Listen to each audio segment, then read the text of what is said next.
What banning AI surveillance looks like, at a minimum. Prohibited practices, others that face higher scrutiny, and the rest at least transparent and optional. Note, this is an AI reading of a blog post. Links, images, and videos are not narrated. Quotes are narrated in a different voice. I previously called on Congress to ban AI surveillance because of its heightened potential to easily manipulate people, both for commercial and ideological ends. Essentially, we need an AI privacy law.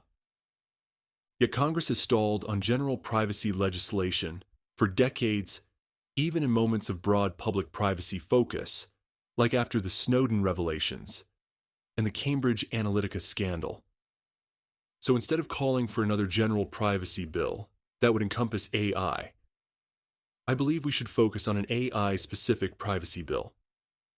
Many of the privacy frameworks floated over the years for general privacy regulation could essentially be repurposed to apply more narrowly to AI.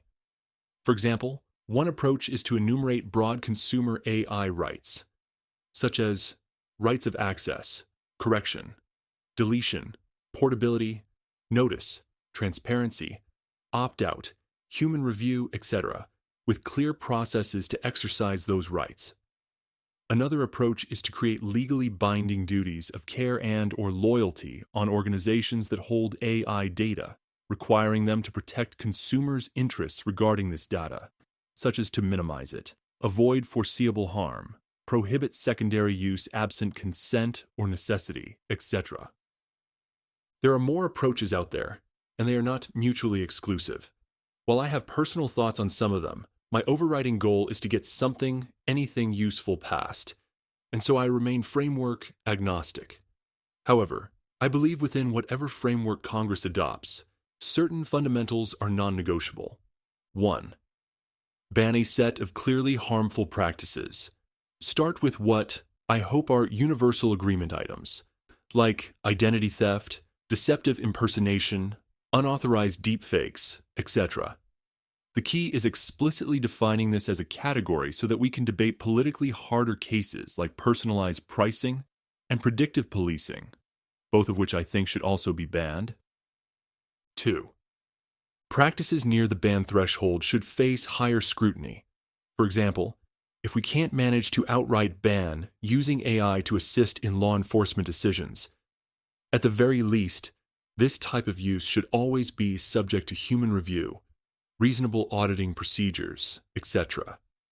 Using AI for consequential decisions, like for loan approvals or for processing sensitive data, like health information, should at least be in this category.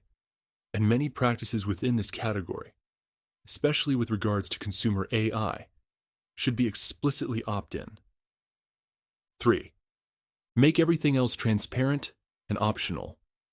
Outside the bright line bans and practices subject to higher scrutiny, any other AI profiling must be transparent and at least come with the ability to opt out, with only highly limited exceptions where opt-outs would defeat the purpose.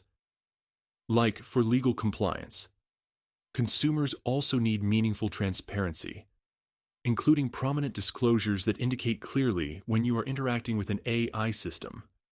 That means not just generic data collection notices or folding into existing privacy policies, but plain language explanations shown prominently at the time of processing, which detail what AI systems are inferring and deciding. 4. States must maintain authority to strengthen, not undermine, federal minimums. I wrote a whole post about why, with the gist being AI is changing rapidly, the federal government doesn't react to these changes quickly enough, and states have shown they will act, both in AI and privacy. Finally, these protections won't stifle progress. Some oppose any AI regulation because they believe it will hinder AI adoption or innovation.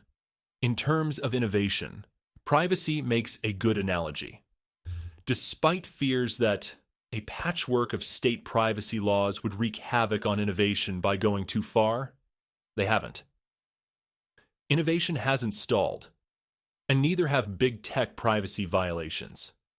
In terms of adoption, the backlash against AI is real and rising, and smart regulation can help build the trust necessary for sustained AI adoption, not hinder it. We can get the productivity benefits of AI without the privacy harms.